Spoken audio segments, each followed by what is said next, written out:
Hello friends. So this is the question in front of us.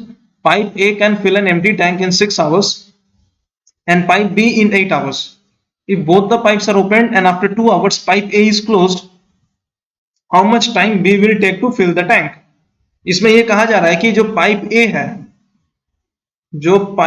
है वो पूरा का पूरा टैंक को फिल करने के लिए जो पूरा टैंक है उसको फिल करने के लिए इसको चाहिए होता है 6 आवर्स और जो पाइप बी है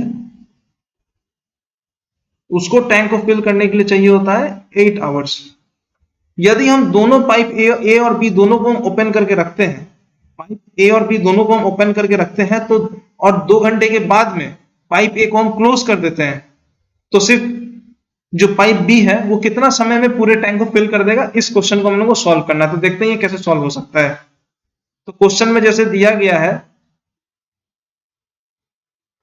जैसा आप लोग देख रहे हैं क्वेश्चन में दिया गया है कि pipe A can fill the tank in 6 hours. तो हम लोग लिखते हैं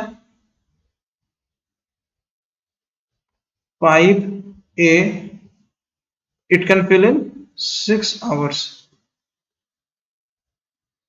and pipe B it can fill in 8 hours. अब यहां पे ये कह रहा है कि in 1 hour A can fill, यानी कि 1 आवर में in 1 hour pipe A can fill कितना होगा, ये जो यहाँ पे दिया गया ना, ये जो दिया गया इसका रेसिप्रोकल हो जाता है 1/6 of the tank. Similarly in 1 hour pipe B can fill is equal to, ये जो 8 यहाँ पे दिया गया है इसका reciprocal that is 1/8 of the tank. क्योंकि पाइप ए 6 घंटे में पूरे टैंक को फिल करता है तो 1 घंटे में पाइप ए जो है वो 1/6 ऑफ द टैंक को फिल करेगा। सिमिलरली पाइप बी जो है वो 8 घंटे में पूरे टैंक को फिल करता है तो 1 घंटे में पाइप बी जो है वो 1/8 ऑफ द टैंक को फिल करेगा। यानी कि अगर इतना बड़ा टैंक है तो इसका 1/6 पोर्शन जो है वो 1 घंटे में पाइप ए इसको फिल कर पा रहा है, 1/6 पोर्शन जो है 1/6 पोर्शन। सिमिलरली जो टैंक है उसका जो 1/8 पोर्शन जो होगा उसको पाइप भी फिल कर पाता है 1 घंटे में। इसका कहने का मतलब ये है। तो फिर हम ये देखते हैं कि 1 घंटे में यदि ए और बी दोनों को ओपन कर दें, यानी कि in 1 hour both pipe A and B, यानी कि both pipe A and B, यानी कि दोनों पाइप को यदि हम खोल के टैंकी भरने का कोशिश करें तो 1 घंटे में pipe A and B can fill is equal to 1/6 plus 1/8, इसका जो भी वैल्यू आएगा that is equal to 7/24 of the tank. ठीक है, ये क्या हम कर रहे हैं, 1/6 और 1/8 को ऐड किए, एलसीएम लिए 24 होता है और उसको दोनों फ्रैक्शन को ऐड करके यहाँ पे हम लिख दिए। तो इन 2 आवर्स क्यों निकाल रहे हैं, क्योंकि यहाँ पे क्वेश्चन में दिया है 2 hours. In 2 hours both pipe A and B can fill, क्या हो जाएगा इसका, 2 times of 7/24 that is equal to 7/12 of the tank। Obviously 2 घंटे में इतना फिल करेगा। तो अगर 2 घंटे में 7/12 पोर्शन ऑफ द टैंक को फिल कर रहा है तो फिर रिमेनिंग कितना बचता है। टैंक अगर 7/12 यानी कि 7/12 portion of the tank fill हो जाता है तो रिमेनिंग कितना बचता है टैंक का फिल होने के लिए, दैट इज 1 - 7/12। इसको सॉल्व करेंगे तो आएगा 12 - 7/12 दैट इज इक्वल टू 5/12, यानी कि रिमेनिंग जो है वो 5/12 ऑफ द टैंक मेरा खाली है अभी। और इस रिमेनिंग को भरने के लिए हम क्या कर रहे हैं, सिर्फ पाइप बी को यूज करेंगे क्योंकि ए को तो क्लोज कर दिए हैं जैसे क्वेश्चन में बता रहा है। जैसे क्वेश्चन में बोला है कि पाइप ए 2 घंटे के बाद में पाइप ए इज क्लोज्ड, तो how much time B will take, यानी कि सिर्फ बी को ओपन करके रखा है, तो देखना है कि पाइप बी कितना समय लेता है रिमेनिंग टैंक को फिल करने के लिए। तो रिमेनिंग टैंक मेरा 5/12 है, तो हम क्या लिखेंगे यहाँ पे, now B can fill the tank, now B can fill the tank in 8 hours. जैसे कि हम लोग देख रहे हैं क्वेश्चन में ये बोल रहा है कि पाइप ए जो है वो 6 घंटे में भरता है और पाइप बी जो है वो 8 घंटे में भरता है। तो रिमेनिंग पोर्शन जो भी है वो मेरा 5/12 ऑफ द टैंक है, और B can fill the tank in 8 hours, यानी कि कंप्लीट एक टैंक को भरने के लिए बी को 8 घंटा चाहिए, 8 घंटे। तो 5/12 पोर्शन ऑफ द टैंक को फिल करने के लिए बी को कितना समय चाहिए, है ना। ये कह रहा है कि बी को, मतलब पाइप बी को एक टैंक फिल करने के लिए उसको 8 आवर चाहिए। यहां पे मेरे पास 5/12 ऑफ द टैंक बचा हुआ है, तो 5/12 ऑफ द टैंक फिल करने के लिए कितना समय चाहिए, इधर भी 5/12 से मल्टीप्लाई कर दो,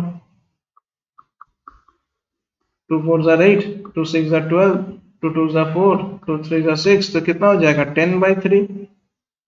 10/3 मतलब क्या होता है 3 1/3, और ये कितना यूनिट में है, सब आवर्स में है, क्वेश्चन में आवर्स में दिया हुआ है। That means B can fill the rest of the tank in 3 1/3 hours, therefore B can fill the tank, B can fill the tank in 3 1/3 hours. I hope ये क्वेश्चन समझ में आया आप लोग को।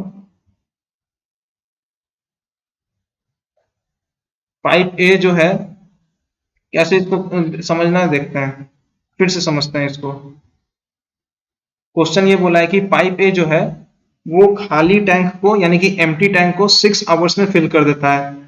पाइप बी जो है वो एम्प्टी टैंक को 8 आवर्स में फिल कर देता है। यदि दोनों पाइप को हम ओपन रखें, ओपन रख करके 2 घंटा चलाते हैं और 2 घंटा के बाद में हम पाइप ए को क्लोज कर देते हैं, तो बी को बाकी के पूरे टैंक को फिल करने में कितना समय चाहिए। ऑब्वियसली जब हम ए और बी दोनों को 2 घंटे के लिए चलाते हैं और ए को बंद कर देते हैं, दैट मीन्स ए और बी जो पाइप है दोनों मिलके कुछ पोर्शन ऑफ द टैंक को तो फिल किया ही होगा। उसके बाद ना हम बंद कर रहे हैं 2 घंटे के बाद में, तब पाइप ए को हम बंद कर रहे हैं, तो पूरा का पूरा काम फिर पाइप बी को करना पड़ रहा है। दैट मीन्स पाइप बी को कितना और समय चाहिए होता है, मतलब कितना समय चाहिए होता है remaining portion of the tank को फिल करने के लिए, ये हमें फाइंड आउट करना है। तो हम सबसे पहले क्या लिखे हैं, सबसे पहले हम लोगों ने लिखा है कि पाइप ए को क्या है 6 आवर्स चाहिए इन टोटल, पाइप ए को 6 आवर्स चाहिए इन टोटल, पाइप बी को 8 आवर्स चाहिए in total to fill the entire tank. तो इन अगर पाइप ए को एक टैंक को भरने के लिए 6 आवर्स चाहिए, तो 1 आवर में पाइप ए कितना फिल कर सकता है 1/6 ऑफ द टैंक, यानी कि यहाँ पे जो दिया गया है इसका रेसिप्रोकल। वैसे ही 1 घंटे में पाइप भी कितना फिल कर सकता है, यहाँ पे जो दिया गया है उसका reciprocal, that is 1/8 of the tank.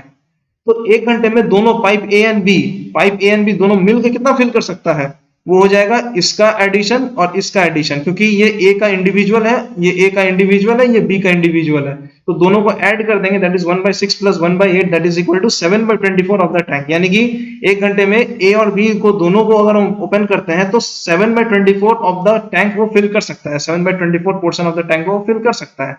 Similarly अगर 2 घंटे के लिए हम ओपन करते हैं pipe A and be together, तो कितना को फिल करेगा, ये जितना भी यहाँ पे आंसर आता है इसको 2 से मल्टीप्लाई कर देंगे, क्योंकि मेरे को 2 आवर्स के लिए फाइंड करना है, तो 2 times of 7/24 that is 7/12 of the tank. तो 7/12 ऑफ द टैंक जो है वो ए और बी मिलके 2 घंटे में फिल कर देता है। तो बचा कितना, क्योंकि हम पाइप ए को तो बंद कर देते हैं, सिर्फ पाइप बी ही काम करेगा, तो पाइप बी को कितना और फिल करना है, तो पूरे एक टैंक में से 7/12 जो पहले से फिल हो गया था ए और बी के द्वारा, उसको अगर हम माइनस कर दें तो रिमेनिंग मेरा निकलता है 5/12 ऑफ द टैंक, यानी कि 5/12 ऑफ द टैंक मेरा रिमेनिंग है फिल करने के लिए, और रिमेनिंग टैंक को फिल करना है सिर्फ पाइप बी को, तो अब हम लोग कैलकुलेशन करते हैं कि जो पाइप बी है वो पूरे एक टैंक को फिल करने के लिए 8 घंटा समय लगाता है, 8 आवर्स। पाइप बी जो है वो एक टैंक को फिल करने के लिए 8 घंटा यानी कि 8 आवर्स समय लगाता है। तो एक टैंक फिल करने के लिए उसको 8 आवर्स समय लगा। तो 5/12 ऑफ द टैंक को फिल करने के लिए क्या होगा? 8 इंटू 5/12, 8 इंटू 5/12 करेंगे तो 4 2 जार 8, 4 3 जार 12। तो ये आंसर आ गया 10/3। वही यहाँ पे लिखा हुआ है 10/3। इसको हम लोग मिक्स्ड फ्रैक्शन 3 1/3 3 होल 1/3 के फॉर्म में लिख सकते हैं। यानी कि बाकी का जो बचा हुआ है टैंक, उसको जब पाइप बी फिल कर रहा है तो उसको कितना समय चाहिए? उसको पाइप बी को चाहिए 1/3 hours to fill the remaining portion of the tank. ये मेरा आंसर है। I hope this question is clear students. Thank you.